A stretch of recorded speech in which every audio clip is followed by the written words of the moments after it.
সরকারি এবং বেসরকারি ৫ ব্যাংক একীভূত করতে ৬০ থেকে ৭০ হাজার কোটি টাকার প্রয়োজন হবে এবং এই অর্থ ব্যয় করতে হবে আগামী ৫ বছরে। এই বিপুল পরিমাণ অর্থ আসলে আসবে কোত্থেকে? দর্শক, ব্যাংক একীভূতকরণ নিয়ে আমরা কিন্তু বেশ দীর্ঘ একটা সময় ধরে কথা বলছি। আজও এই বিষয়টি নিয়েই কথা বলবো যে ব্যাংক একীভূত করার যে উদ্যোগ হলো, এই উদ্যোগ নেওয়া হলো, সেই উদ্যোগের ভবিষ্যৎ কী এবং একই সাথে একীভূত করার ক্ষেত্রে অন্য যে ব্যাংকগুলো রয়েছে তারা কেন আগ্রহী হচ্ছে না। স্বাগত আজকের বার্তা কক্ষ থেকে।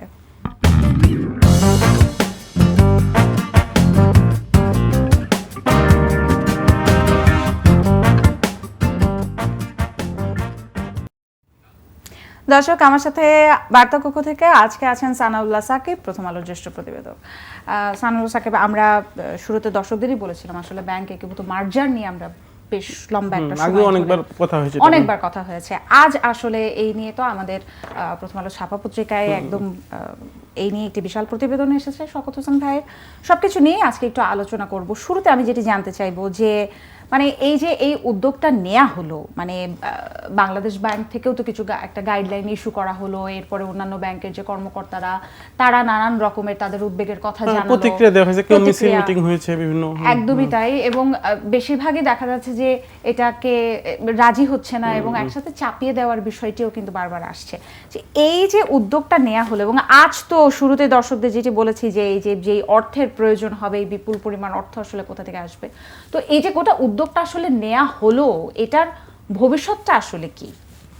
এখন পর্যন্ত আমরা যা দেখছি ভবিষ্যৎ নাই। মানে মনে হচ্ছে সামনের দিকে 5টা ইনিশিয়েটিভ নেওয়া হয়েছিল যে 5টা ব্যাংক একীভূত করা হবে, এর মধ্যে ইতিমধ্যে 3টা ব্যাংকেই নাকচ করে দিয়েছে বলা যায়। হয়তো 2টা ব্যাংক খুব বেশি হলেও হতে পারে, যেটা খুব বাজারে খুব বেশি প্রভাব পড়বে না। এটা বিডিবিএল ব্যাংক সোনালী ব্যাংকের সাথে একীভূত হবে, এতে কিছু যায় আসে না দেশের। আর রাকাব এবং বিকেবি একীভূত হতে পারে, এতেও দেশের কিছু যায় আসে না, কারণ রাকাব এবং কৃষি ব্যাংক একসময় একই ব্যাংক ছিল। ফলে মূলত যেই ব্যাংকগুলো দুর্বল ব্যাংক, ন্যাশনাল ব্যাংক একটা, এদিকে পদ্মা ব্যাংক একটা, এই দুটো ব্যাংককে রেস্কিউ করার কথা ভাবা হচ্ছিল, যে একীভূত করে ভালো কোনো ব্যাংকের সাথে মিলাই দিয়ে একটা মোটামুটি একটা ব্যাংক গড়ে তোলা। সেই উদ্যোগটা ইতিমধ্যে ভেস্তে গেছে। কিছুটা হলো বলা যায় পদ্মা ব্যাংকটা না, পদ্মা ব্যাংকটা আবার ঠিক আছে, পদ্মা এবং এক্সিম ব্যাংক ওরা একটা কাজ শুরু হয়েছে, ওরা অডিট শুরু হচ্ছে, কিন্তু বেসিক ব্যাংকটা পুরোটাই ভেস্তে গেছে। বেসিক এবং ন্যাশনাল ব্যাংকের কথাটা যদি আমরা বলি, মানে এখন প্রশ্ন আসতে পারে যে কেন ভেস্তে গেল। মানে সারা দুনিয়াতে এই একীভূত হওয়ার ঘটনা কিন্তু ঘটে, ব্যাংক একীভূত ইউরোপ আমেরিকায় অহরহ ঘটে, এটা কোনো বিষয় না, কিন্তু ওখানে এইভাবে চাপায় দেওয়ার ঘটনাগুলো ঘটে না। আমার যদি ওখানে কোনো মানে উইন হওয়ার সুযোগ না থাকে, আমার যদি সম্ভাবনা না থাকে ওখানে, আমি কেন ওই ব্যাংকে যাব? একদমই। দুর্বল ব্যাংকগুলো আসলে দুর্বল কেন, সেটা তো নিশ্চয়ই তাদের সম্পদের জন্য না, এটা তো নিঃসন্দেহে তাদের দায় দেনার জন্যই দুর্বল। অবশ্যই হ্যাঁ, তাদের বড় অঙ্কের লোন খেলাপি হয়ে গেছে, অব্যবস্থাপনা ছিল, দেখভালের অভাব ছিল, নিয়ন্ত্রক সংস্থা কোনো তদারকি করতে পারে নাই, এই কারণে ব্যাংকগুলো খারাপ হয়ে গেছে। যেটা আমরা বেসিক ব্যাংক আমরা চোখের সামনে খারাপ হয়ে গেছে। বেসিক ব্যাংক খুব ভালো একটা ব্যাংক ছিল এই দেশে। বেসিক ব্যাংকে একসময় আমরা যদি বলি, বেসিক ব্যাংকে একটা জেনারেশন 2000 সালের 2007-8 সালের আগের যে জেনারেশনটা, এখানে গ্রাজুয়েট, বুয়েট এবং আইবিএর গ্রাজুয়েটটাই শুধু ওখানে রিক্রুটমেন্ট হয়েছে বেশিরভাগ, তারা কিন্তু ওই ব্যাংকটাতে কর্মরত আছে। এটা কিন্তু আমাদের ভাবতে হবে। তাদেরকে যখন বলা হচ্ছে না তুমি প্রাইভেট ব্যাংকে চলে যাবা সিটি ব্যাংকের সাথে, তারা কিন্তু খুব চিন্তিত, কারণ প্রাইভেট ব্যাংকে গেলে তাকে টার্গেট দিয়ে দিবে, তাকে কার্ড সেলসে ইউজ করবে, সে তো তার ক্যারিয়ার নিয়ে চিন্তিত। বেসিক ব্যাংক খারাপ হয়ে গেছে, হ্যাঁ তাদেরও যে দায় ছিল না তা না, কিন্তু মালিকরা যখন সিদ্ধান্ত নেয়, মানে বোর্ডে যারা থাকে, তখন তো আসলে এমপ্লয়ীদের কি করার থাকে এখানে। অন্য ব্যাংকগুলো আগ্রহী হচ্ছে না কেন? মানে এটা কি মূল কারণটা এটাই যে একটা দুর্বল ব্যাংকে আমার সবল ব্যাংকের সাথে আমি মার্জ করব, এরপরে আসলে আমাদের ভবিষ্যৎটা কি হবে সেটা নিয়ে কি মূল উদ্বেগ? যারা এখন পর্যন্ত প্রতিক্রিয়া দেখাচ্ছে তারা সবাই দুর্বল ব্যাংক, যে আমরা সবলের সঙ্গে যাব না। আচ্ছা, হ্যাঁ, কারণটা হলো যে দুর্বল ব্যাংকের এমপ্লয়িরা মনে করতে সবল ব্যাংকের সাথে যখন আমি যাব, আমি তো ওখানে আর আমি মেইন ফোর্সে থাকবো না, আমাকে ওখানে একটা ডমিনেটিং ভাবে থাকবো, আমাকে ডমিনেট করা হবে। ওখানে আমাকে যা বলা হবে যে না তোমাকে আমি দয়া করে আমার ব্যাংকে নিয়ে আসছি, তুমি আমি যা বলবো তুমি সেভাবেই চলবা। তো ফলে তাদের তো কোনো সম্ভাবনা নাই এখানে। আর ফলে আবার এখানে যে সিনিয়র ম্যানেজমেন্ট যারা আছে, সিনিয়র ম্যানেজমেন্টরা কিন্তু চাকরি হারাবে। একটা ব্যাংকে নিশ্চয়ই 2টা এমডি রাখবে না, মানে একাধিক ডিএমডি পুষবে না। এবং কোনোভাবেই বিভাগীয় প্রধানদেরও রাখা হবে না। এবং অন্য এমপ্লয়িদের কি হবে? অন্য এমপ্লয়িরা হয়তো কিছু রাখলো, এই নিচের দিকে রাখলো, কিন্তু বড় বড় এমপ্লয়ি একটা ব্যাংকের 60টা বা 80-90টা ডিপার্টমেন্ট থাকে, এই ডিপার্টমেন্টগুলোর হেডগুলো নিশ্চয়ই ওই ব্যাংকে গিয়ে ওই দুজন ডিপার্টমেন্টের হেড পুষবে না ওই ব্যাংকটা, স্বাভাবিকভাবে এরা চলে যাবে। তো তারাই তো সিনিয়র ম্যানেজমেন্টের একটা ব্যাংকের মেইন ফোর্স, মেইন ফোর্স বলতে সিদ্ধান্ত নেওয়ার ক্ষেত্রে মেইন ফোর্স, তারা তো এই সিদ্ধান্তগুলো বিরোধিতা করবেই। মানে তাদের যখন এখানে সম্ভাবনা, মানে ভবিষ্যৎটা অনিশ্চিত হয়ে যায়, মানে তারা কেন এটার পক্ষে থাকবে? এবং মার্জারে বাধ্য করার বিষয়টি যেহেতু একাধিকবার আলোচনায় এসছে, মানে মার্জারে বাধ্য করা হলে কাঙ্ক্ষিত যে সুফলটি বা যে সুফলটি পাওয়ার জন্যই আসলে এই পরিকল্পনাটি আসলো ফার্স্ট প্লেসে, তো সেই সুফলটা আসলে মিলবে কিনা যদি একীভূতকরণটা বাধ্য করা না। আমাদের এখানে বাংলাদেশ ব্যাংক যে ধরনের নীতিমালা দিয়েছিল, যে বলা হয়েছিল 2025 সালের মার্চ মাস থেকে বাধ্য করা হবে ব্যাংকগুলোকে, কিন্তু না, মানে বাংলাদেশ ব্যাংক 2025 সালের মার্চ পর্যন্ত অপেক্ষাই করলো না, 2024-এর মার্চেই তারা খেলাধুলা শুরু করে দিল এবং ব্যাংকগুলোকে ডেকে ঢুকে জোর করে মানে ফোর্স ম্যারেজ শুরু করে দিল, এক ধরনের মানে বাধ্য করা আর কি, যে তুমি রাজি হও থাকো না থাকো, বাধ্য তোমাকে দুজনে মিলিত হতেই হবে, এই ধরনের এক ধরনের ইনিশিয়েটিভ শুরু করলো।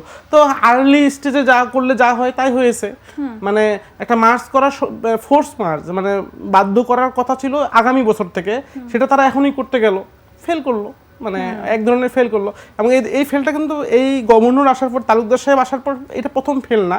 উনি আসার পরে শুরু করলেন যে না, বাংলাদেশে 10টা দুর্বল ব্যাংক আছে, এই দুর্বল ব্যাংকগুলো আমরা সবল করে ফেলবো, এই জন্য প্রতিটা ব্যাংকে সমন্বয়ক বা পর্যবেক্ষক নিয়োগ দিয়ে আমরা ঠিক করব। কিন্তু না, কিছুই হয়নি। উনি 2 বছর অলরেডি হচ্ছে, ওই ব্যাংকগুলোর কোনো উন্নতি হয়নি, আরও খারাপ হয়েছে। এবং ওনাকে ছাপানো টাকা দিয়ে কিছু ব্যাংক টিকায় রাখতে হচ্ছে, ছাপানো টাকা দিয়ে কিছু ব্যাংক উনি টিকিয়ে রাখতেছেন একদিকে আবার উনি কিছু ভালো ব্যাংকগুলোর সঙ্গে খারাপ ব্যাংক মিলিয়ে দিয়ে এই ব্যাংকগুলোকে আরও নষ্ট করে দেওয়ার চেষ্টা করছেন। মানে আলটিমেটলি পুরো সেক্টরে একটা মানে অস্থিরতা তৈরি করে ফেলছেন।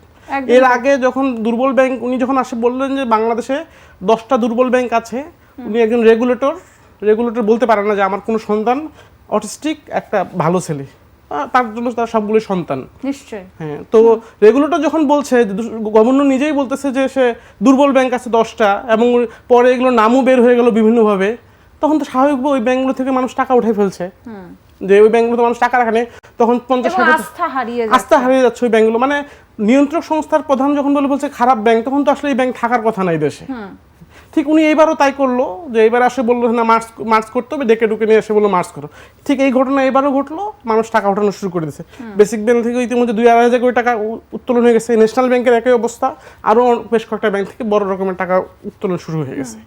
মানে ওনারা এত অপরিপক্ক সিদ্ধান্ত নিচ্ছে যে এমনি ব্যাংক খাতের অবস্থা খুবই খারাপ, একদিকে কিছু ব্যাংকে টাকা ছাপাই দিচ্ছে উনি ইসলামী ধারার ব্যাংকগুলোকে, একদিকে আবার এই উল্টাপাল্টা সিদ্ধান্ত নিচ্ছে, মানে একটা হজবরল অবস্থা করে ফেলছে। এই যে জাকির ভাই মার্জ করার বিষয়টি যে আমাদের এখানে শুরু, মানে একদম প্রথম দিকেই যখন আমরা জানতে পারলাম, আমরা আলোচনায় এবং বিশিষ্টজন যারা আছে, অর্থনীতিবিদরা যারা আছেন, তাদের আলোচনা অসংখ্যবার আমরা শুনেছি যে পৃথিবীর কোন কোন দেশে আসলে ব্যাংক মার্জ হয়েছে, তো সেটা আমাদের দেশে করবার প্রয়োজন পড়লো কেন? এটা একটি প্রশ্ন। এটার সাথে আরেকটি প্রশ্ন আমি আপনাকে জুড়ে দিতে চাই সবার শেষে, সেটি হলো যে এই যে শুরুতে বললাম যে বিপুল পরিমাণ অর্থের যে প্রয়োজন হবে এবং এই অর্থ ব্যয় করতে হবে আগামী 5 বছরে, এই অর্থ আসবে কোথা থেকে এবং একইভাবে কোন কোন ক্ষেত্রে বা কোথায় কোথায় আসলে এই অর্থের প্রয়োজন হবে? না, আমরা যদি কেন হইলো আসলে এইগুলো, মানে আমরা যেমন আজকে ন্যাশনাল ব্যাংকের একটা রিপোর্ট করেছি, আপনার পত্রিকায় দেখতে পাবেন যে কারা মিলেমিশে ন্যাশনাল ব্যাংকটা শেষ করলো। দেখা যাবে প্রভাবশালী, সরকার ঘনিষ্ঠ, বিভিন্ন সময় সরকারের পদে ছিল, তারাই কিন্তু ব্যাংকগুলো শেষ করে ফেলছে। তো ফলে এই ব্যাংকগুলো এবং এগুলোর নিয়ন্ত্রণ সংস্থা বাংলাদেশ ব্যাংকের যা দেখার কথা ছিল তারা দেখে নাই, তারা তাদের দায়িত্ব পালন করে নাই। তারা জনগণের ট্যাক্সের টাকায় বেতন নিয়েছে, কিন্তু তাদের যে দায়িত্ব পালন করার কথা ছিল তারা করে নাই। এই কারণে ব্যাংকগুলো খারাপ হয়ে গেছে। আর এখন এই ব্যাংকগুলো যদি এখন মার্জ করতে হলে আমাদের পত্রিকায় এসেছে 60-70 হাজার কোটি টাকা প্রয়োজন হবে। এটা কিন্তু সেই টাকা, যে টাকাটা আর কি গ্রাহকরা ফেরত দেয় নাই, লোনের টাকাটাই 60-70 হাজার কোটি টাকার কথা বলা হচ্ছে। তো এই টাকা তো নিঃসন্দেহে গভর্নমেন্টকে দিতে হবে, সরকারকে বাজেট থেকে সাপোর্ট দিতে হবে। আমাদের দেশের সরকার 60-70 হাজার কোটি টাকা আদৌ সাপোর্ট দিতে পারবে কিনা, বা দেওয়া উচিত হবে কিনা, নাকি এভাবে এটা লেন্দি হবে, এটা তো সরকারের সিদ্ধান্ত, সরকার কি করবে। মনে হয় না যে এই প্রসেসটা খুব বেশি দিন এগোবে, এইভাবে ব্যাংক খাতটা ঠিক হবে। কারণ ওনারা এখনো বাম হাতে এক সিদ্ধান্ত নেয়, ডান হাত দিয়ে আরেক সিদ্ধান্ত নেয়। ওনাদেরকে সমতা বিধান করে সিদ্ধান্তগুলো নিতে হবে এবং ম্যাচুর সিদ্ধান্ত নিতে হবে, যেটা সেক্টরে অস্থিরতা না বাড়িয়ে মানে টেকসই হয় সিদ্ধান্তগুলো। একদমই তাই, অস্থিরতা না বাড়িয়ে আসলে টেকসই হয় এমন সিদ্ধান্ত নেওয়ার দরকার। সানাউল্লাহ সাকিব, আপনাকে ধন্যবাদ আজকে আমাদেরকে সময় দেওয়ার জন্য। এই পুরো বিষয়গুলো আসলে আরো সামনে কোথায় গিয়ে দাঁড়ায় সেই নিয়ে আপনার সাথে আরো বিস্তারিত আলাপ করতে চাই, নিশ্চয়ই আপনাকে পাবো আবারও। আজকে আমাদেরকে সময় দেওয়ার জন্য আপনাকে ধন্যবাদ। দর্শক, আমার সাথে আছেন প্রথম আলো জ্যেষ্ঠ প্রতিবেদক সানাউল্লাহ সাকিব। আমরা আলাপ করলাম ব্যাংক একীভূত করার উদ্যোগের ভবিষ্যৎ কি এবং ব্যাংকগুলো আসলে এই বিষয়ে আগ্রহী নয় কেন। আপনি কি ভাবছেন আমাদের জানতে পারেন কমেন্ট সেকশনে। আগামীকাল আবার অন্য কোনো বিষয় নিয়ে আলাপ হবে। ততক্ষণ সবাই নিরাপদে থাকুন, সুস্থ থাকুন, সঙ্গে থাকুন প্রথম আলোর। আর প্রথম আলোর সঙ্গে থাকতে ভিজিট করুন prothomalo.com, সাথে প্রথম আলোর ফেসবুক পেজ এবং ইউটিউব চ্যানেল। থাকুন ভালোর সাথে, আলোর পথে।